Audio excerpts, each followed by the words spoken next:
The 50-50. If there's one conversation that has people very polarized, it's definitely this topic. Now, when you really sit down and think about it, you're like, how is it polarizing in the first place? Like, obviously, no 50-50 guarantee is better than having to deal with a coin toss. Like, why are we basically having to go through this coin flip of a gate to get what we want? That's just ridiculous.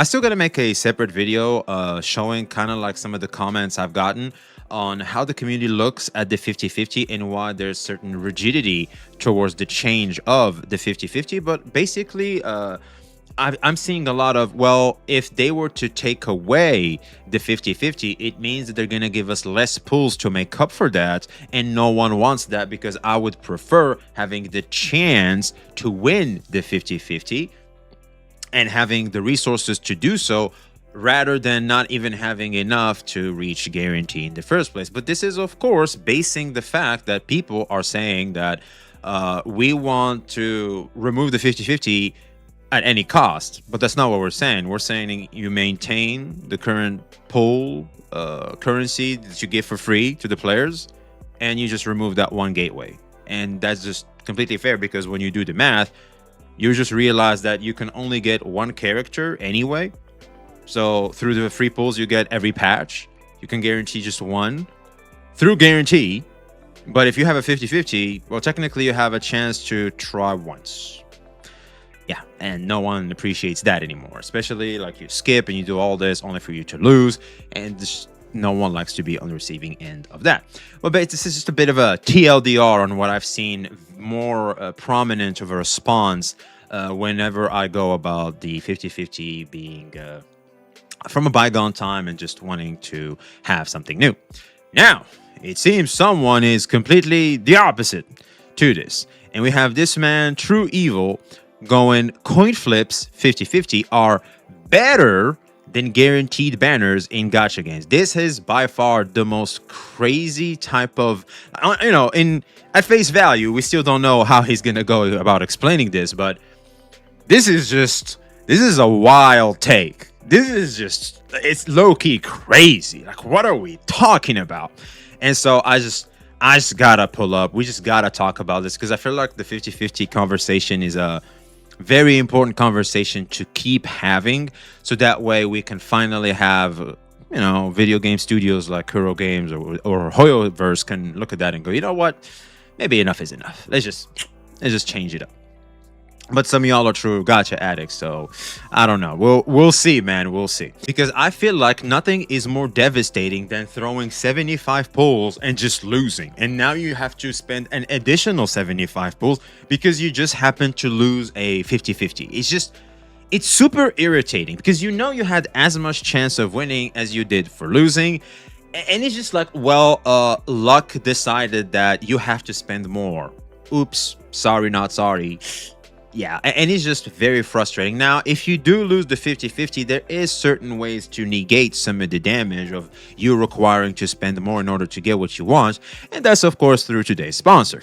I don't know about you, but I like my things at a discount. Whether I'm grabbing my monthly pass every month, or a battle pass from time to time, or even crystals when necessary to get my 2D anime baddies, I like me a discount, and Top Up Live offers us just that. Top Up Live is a secure and trusted platform that I myself have used to get me my monthly passes, as it is something I personally require to try and obtain every 2D anime baddie that is released in all the games I play. And discounts matter tremendously when you play these games for a huge amount of time. The more time you play, the more those discounts can pile up to a lot of money. You can also use my code FICTION for an additional 12% off using the link in the description box or in the pinned comment. So use Top Up Live to make sure you are making smart purchases. Thank you, Top Up Live, for sponsoring this video. Let's get back to it. And also, something I feel like that a lot of people don't talk about the 50-50 is the anxiety it induces to you in looking forward to all the future roster. Because something gacha games like to do is to introduce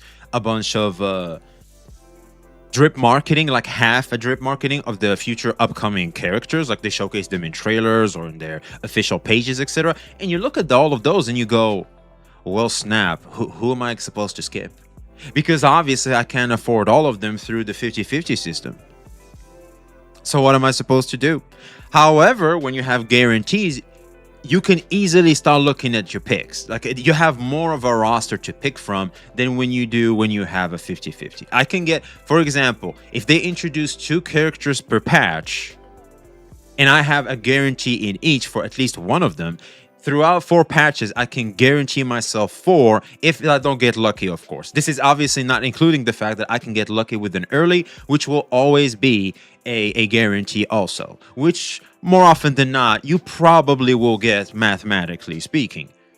Now, when you look at the 50-50 one, you go, well, I might win 1 coin toss, but the chances are of me winning 2 in a row is less than me losing, I think. I'm not sure about the math here. You know what? We can do it together. What are the chances of me winning 2 coin tosses in a row? So to win 2 in a row, I basically have 25% chance. So yeah, I have more chances to lose than to win after I win my first 50-50, which no one wants to be on the receiving end of odds like those.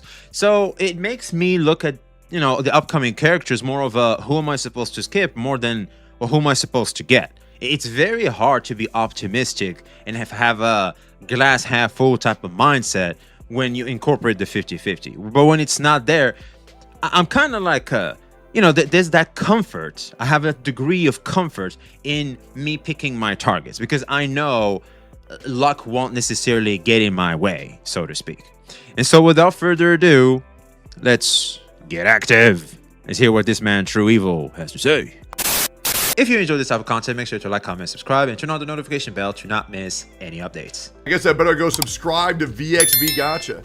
What I want to start this video off with is saying I don't enjoy coin flips, but I do prefer them in most cases to their alternative. This needs to be said up front. Okay, their alternative. It's like something like FGO. Because like I think guarantees like 300 pulls or something like that, or some banners don't even have guarantees. I think that's what he's talking about because I don't know what alternatives there are to systems like these when it comes to 50-50. Maybe 75-25? I don't know. 25-75? I don't know.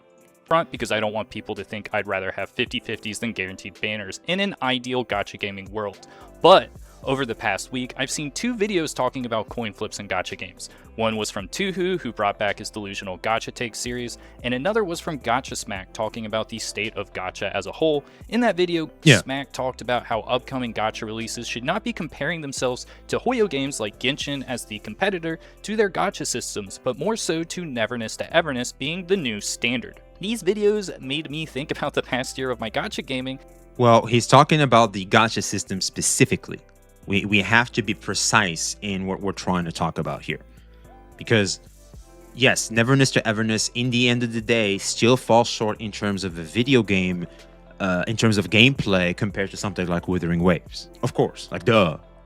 But one cannot ignore the fact that the gacha system feels so good that it makes NTE so much more alluring to gacha players, especially ones that are used to the Hoyo formula and have that 50-50 fatigue. It's just the way it is. Because here's the thing, it's solving a problem. A lot of people want that problem solved, so they're going to be drawn to something like NTE more than the rest of the roster, especially when you consider the negative feel that the 50-50 system introduces to people that lose it.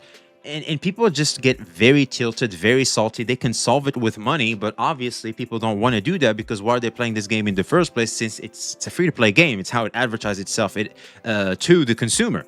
So, yeah, it becomes a very hard thing to just swallow and keep going. And how so many games have talked about how free-to-play friendly they will be because they do not have coin flips. It's been a pretty big fad for the past 12 months, and I gotta say, after much thought, I realized I enjoy games with coin flips in their gacha systems over games with guaranteed rates.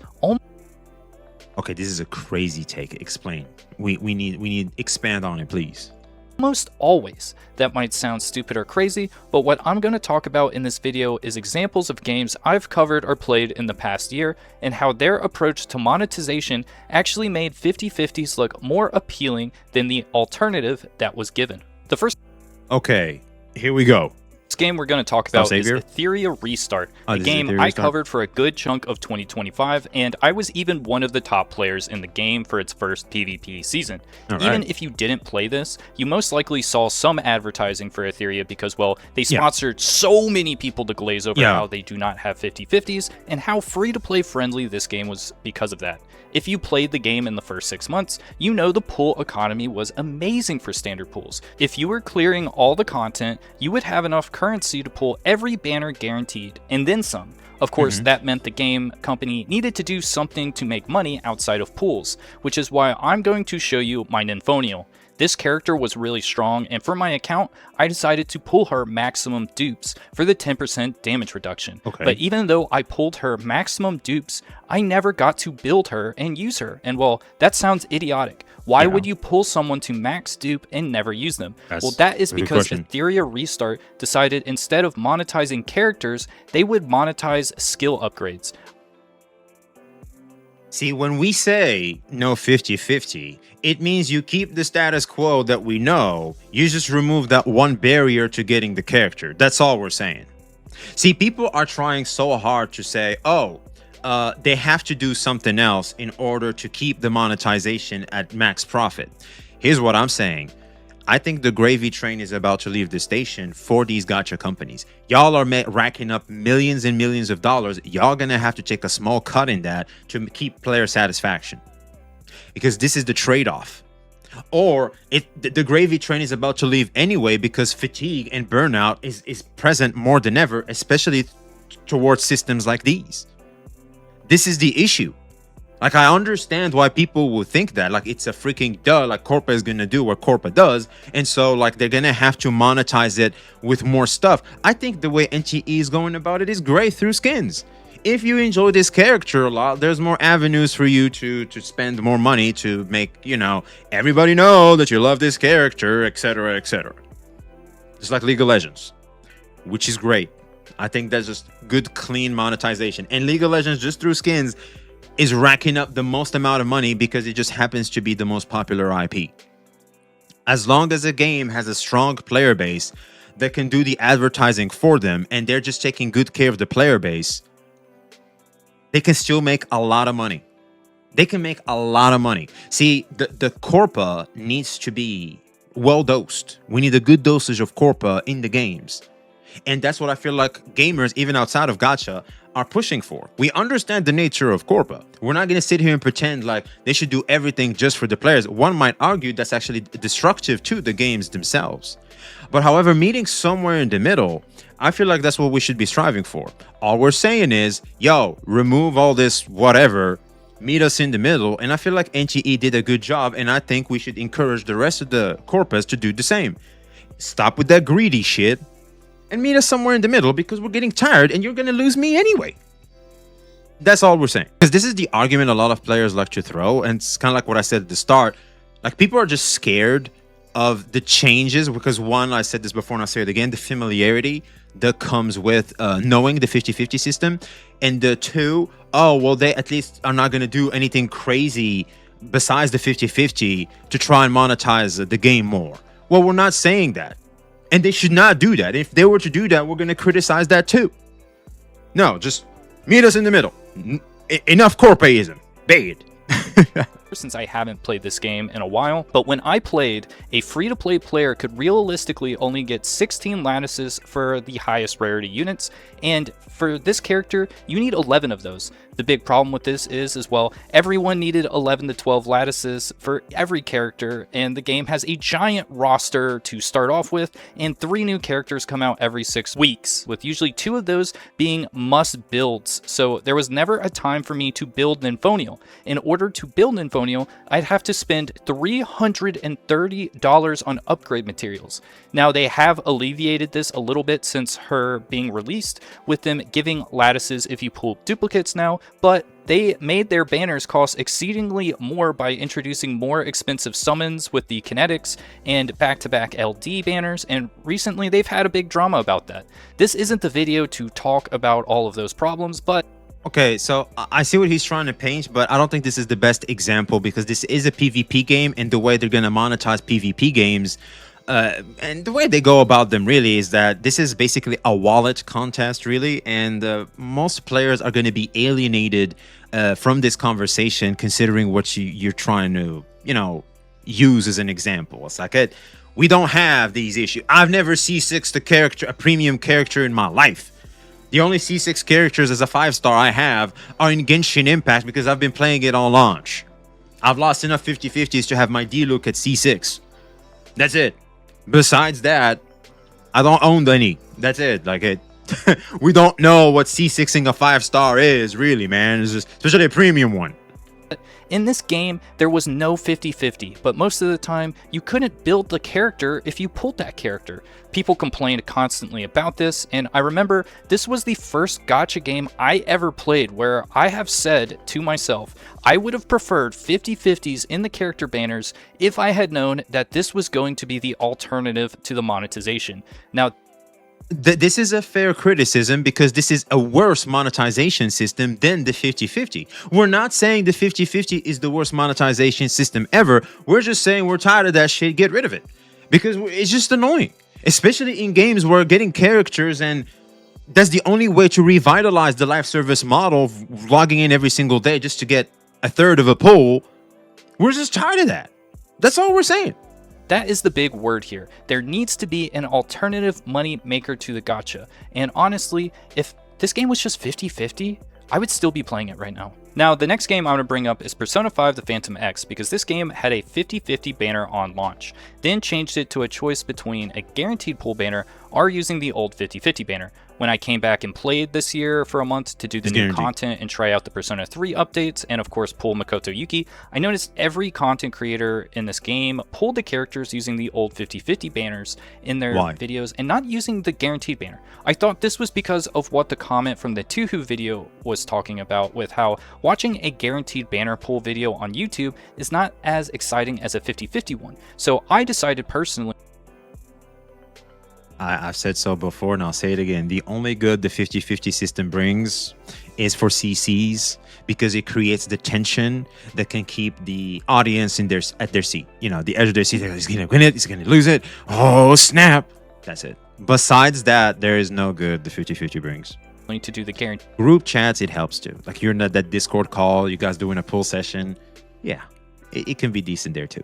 Banner, because, well, I don't like coin flips, and these pulls were for me. I was not making a video. I just wanted to pull Makoto Yuki and all of his support characters. So you're going to use guarantee. I then realized quickly those videos were not done as 50-50s to add excitement, but because the pull rate when not going to pity is different than if I used the 50-50 banner. Now, the reason I bring up P5X is because some games will alter their pull rate to account for a guaranteed banner versus a 50-50 banner. So you might see a game have a guaranteed banner when in actuality, based on the amount of pulls for the pets and just the rates, soft pity, etc., and all those nuanced things, well, a game with 50-50 might be more free-to-play friendly than the alternative. That's not what we're saying. We're saying you maintain exactly how many pulls we can get, where we can guarantee ourselves at least one character per patch, since they always release 2 usually. Just I get you at least pick one of them as a free-to-play. I do log in every single day to this damn game, and that's it. At least give me a degree of revitalization every patch through the story and through getting one of the characters in the story. That's it. I don't think it's a big ask. I'm getting it at E0. I don't have a SIG. Come on now. Stop trying to artificially inflate the value of these characters. When I go outside to sell them, no one is buying. All of these games are different in some ways, and you need to remember their currency might be the same price in the shop for 1280 of the gems being the same price as 1280 gems in another game, but those gems are not the same. They will not get you the same amount of mileage, and well, you know, it is what it is on that. So you can't really base games on that. You need to really understand the systems and just how it works. Now, okay, so let's talk about NGE, because I feel like, I think he's about to switch to that, because I feel like that's the elephant in the room. These are decent examples. One is PvP, so not really, but I guess sure, for PvP games it can be tricky. Sure, this one also can be tricky, but then again, it's from a popular IP, so maybe that has something to do with it. So let's go over NGE. What are the arguments? Now, the last thing we're going to talk about in this video is Neverness to Everness, which has guaranteed banners and arguably one of the best gacha systems in recent memory. Yes. And I really enjoyed this game's 1.0 patch. But I did quit this game. Why did I quit? Well, that's for a lot of reasons, but I'm only going to talk about the vehicle skin gacha in this video. Now, you can pull with fawns you earn in-game, but Yes. I'll argue it is because how you earn fawns is mainly from two ways once you clear all the content. One being Pink Paws Heist, which is a infiltration minigame. Yeah. Now, this is what I like to call game design. They've since fixed it because I think this video was out 2 weeks ago. Yeah, it's 2 weeks ago minimum. So they've since in 1.3 we're gonna have a new way to draw from the pool of Pink Paw Heist, so you can do Pink Paw Heist that you know and debatably if you love or not, and the new game mode. So they're obviously expanding more. We're gonna be introduced to new ways to obtain funds, which I think is the way to go about things. I would argue even in events, because like I said before, and I'll say it again, events should go in terms of you have to play them to get the currency. I feel like once the event is over, I should get the currency I would have gotten had I played them in my mailbox. The devs were open to actually give out those currencies. I should be getting them anyway, regardless of whether I play or not. And the only damage I do to myself for not participating in the event is the speed in which I obtain that currency. Therefore, I will not be able to participate in the ongoing banner. So I might miss because of that. So I might be forced to play the event to get them now while the banner of the character I want is available. That should be the only drawback to events in my opinion, because the reality is a lot of these mini games are hit or miss, and I feel like that's why NTE is actually introducing a lot more mini games, which let's call them for what they are, the Heteru hobbies, the Pink Paw Heist and all that stuff. It's a bunch of mini games. It's a bunch of like events. It's like the events mini games. It's just more present here than the others because, well, you want them for your fawns and you want the events for your, well, annulites. I think that's what they're called. And so I encourage and I applaud NTE for trying to expand more and give the players more avenues and trying to give them more hits, right? So like they're maximizing the amount of mini games where you can get these resources out of, and that's a good thing. But the fact of the matter is, I do feel like once the week is over, I should be getting my funds in the mail, or at least a good percentage of them, like 75% or something. That's what I think. Like we should not be forced to play mini games that are obviously not what we really signed up for in the game. An argument could be made for NTE because I feel like the font system is like right there in 1.0, so it's like you kind of know what you're getting yourself into. But the reality is, I feel like they should just, you know, if I don't play, I should not be that penalized for not participating in something that I just do not like as much. You know, I don't think it's a big ask. Designed through monetization, which is Pink Paws Heist is repetitive, boring, and honestly not fun to do, but you do it because you want the skin gacha. Now, eventually this mode becomes so boring and repetitive, you don't want to do it at all. And this is very true. I'm starting to feel the burnout from Pink Paw Heist. I still gotta like unlock the big vault. I still haven't managed to unlock it ever. So there's a little bit of mystery for Pink Paw Heist. Like sometimes I try to find certain things and try to explore and find something new. I'm starting to unlock vaults now and stuff like that. That's fun. So like now I only have the big vault to unlock, but I feel like as soon as I know how to do that and Pink Paw Heist starts to lose its mystery and kind of part of its charm, there's a good chance I'll start getting bored of it. And I feel like they're kind of a few steps ahead of that, and they've seen this feedback and devs listened, and they've introduced again a new game mode in which you can draw from the Pink Paw Heist pool of funds, which is the million. Still, again, I feel like a lot of this can be easily negated by, look, we're just going to take away like 250,000 funds. You still get 750,000 funds without doing anything, but here you go. So if you want the additional ones, just go ahead and do the Pink Paw Heist. Now, also reduce the amount of times I have to do it per week. I think that's also a good fix in my opinion, but again, they just got to find that sweet middle spot. Going to most likely happen at around 3 months into the game, which means you won't have enough funds for the skin gacha if you skip this, which means you'll end up spending for the skin gacha if you don't do this mode.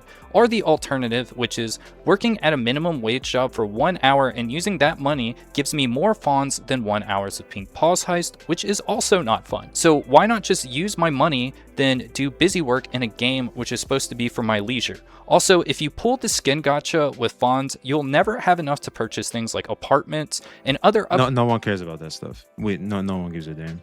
We have that one apartment. My 2D anime baddies are in it. I don't care about the rest. I don't like. As soon as I have a gacha where I'm not interested in the vehicle, I'll ignore it and then I can maybe work on that other stuff. But then again, I feel like fawns have gained a lot of value, especially for players like myself that do not necessarily care about owning properties in the game. I've started caring about pink paw heist and stuff like that, and the fawns currency because of the introduction of the new gacha pawn stuff, which I think is a positive. Upgrades because all your fawns goes towards, well, the gacha. Yes. The same can be said with the mini games being pretty boring and bland after a while for the fawns grind because one, people idle in them, like that fighting one where it was me versus 3 people who alt-tabbed out of the game. Now, I don't know if they've added any more mini games since I've quit, and honestly, I don't really care. But to me, this felt like content that was made to be repetitive and dull because they want me to spend money on fawns. Yeah, it's kind of where we are. Yeah, they're going to do stuff like that, like 100%. And again, we can easily negate a lot of this, by just saying, oh, by the end of the week, here you go. Good chunk of the percentage you were supposed to get if you were to do it. Problem solved. That's what I think. But again, I'm not surprised that people are going to feel exactly how he feels because that's just the area we're in. Like, it's like saying a coffee shop is selling coffee. Yeah, it's what they do. The thing is, I don't have to interact with the fawns grind, but I'd have to spend if not. And honestly, I'd rather just play a game without a boring grind like that. If there is a bi-weekly game mode that I have to grind, then it needs to be worth my time. Now, you can say that these vehicle skin gachas are completely optional, and I was gonna say that, but I chose not to because this applies to everything, really. Like to note that if you did the ranked racing for your fawns grind like I did, if you saw anyone without a Porsche, they pretty much auto lost, and every race was 4 Porsches. So I do think that sometimes these vehicles are definitely something you have to pick up if you... No, they're not. I didn't get the Porsche. I didn't necessarily play the racing stuff. I just don't care. Like, some things are just not going to be for me. I'm willing to take the L in certain things. That's life.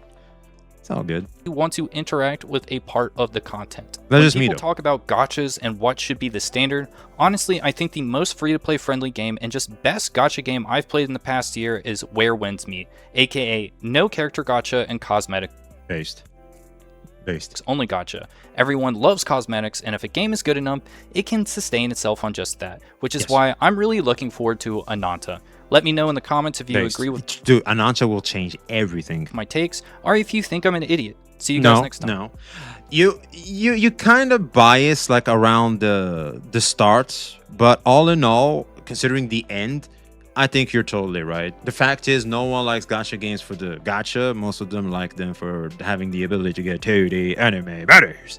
Beyond that, we have to deal with the gacha because of the free-to-play model they sold us on. And that's it. We're just navigating it so that we get to play a video game for free.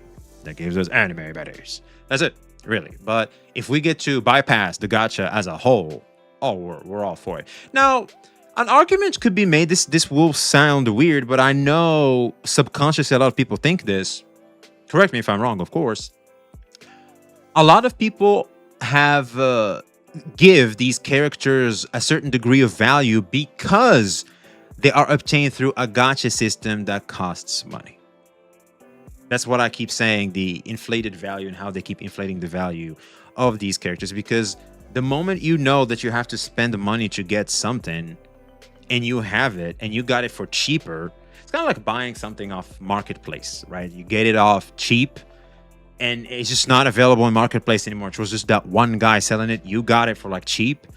And a lot of people now, there's some hype about that item. You got it, and everybody's spending full price. It feels pretty good to have that item, doesn't it? It's just, oh, I got it for cheap. And all these ninjas out here spending full price on that shit. Ooh, you know what I'm saying? You know what I'm saying? So I feel like gacha characters, getting them early, winning 50-50s, etc., it's a means to once again feel good about yourself, to see others not having the same amount of luck as you do. And that plays a big part in, well, kind of how people go about feeling good about themselves, validate themselves, and grandstand. It's important to us. Just got to do it in the right way. That's again a topic for another time. But yeah, I think all in all, this was a decent video that I think isn't titled properly, because you're trying to frame and paint the narrative that 50/50s are better than guarantee, but then in the end you say, well, I'd rather just not have any gacha at all. So it's like, what the hell are we talking about? Because you just said that you'd like 50/50 over guarantee, because guarantees typically have traps, but NTE doesn't necessarily have that. And that's the system that we're looking at. And also around the portion of that, he just complained mainly about the font system and the new mystery box system, which can again easily be ignored, as they are more of an event than anything else. You just low-key kind of prepare for, but you don't necessarily have to. Like right now, I got the Draco. I'm not necessarily interested in the jet ski. I might ignore it, to be completely honest with you. I might be eyeing the 10 pull they give in that more than the actual vehicle itself. And that's good. I think that's fine. It's not necessarily a big deal. I don't feel the same level and degree of anxiety of getting this, unlike something like Withering West, for example, where all the characters look super amazing and it's like I want all of them, but there's this coin toss BS that I have to deal with in order to get them all. And that's kind of where the trap is. So that's basically what we're saying. So I understand the dislike ratio there, because you're trying to sell us on one thing, but then you just turn right around and go, you know what, I'd just rather not have neither. So it's like, then why would you try and say that clickbait us into the 50/50 is better than guaranteed? You know what I mean? So yeah, there it is, man. Let us know your thoughts in the comments below. Like, subscribe if you haven't already. Be safe.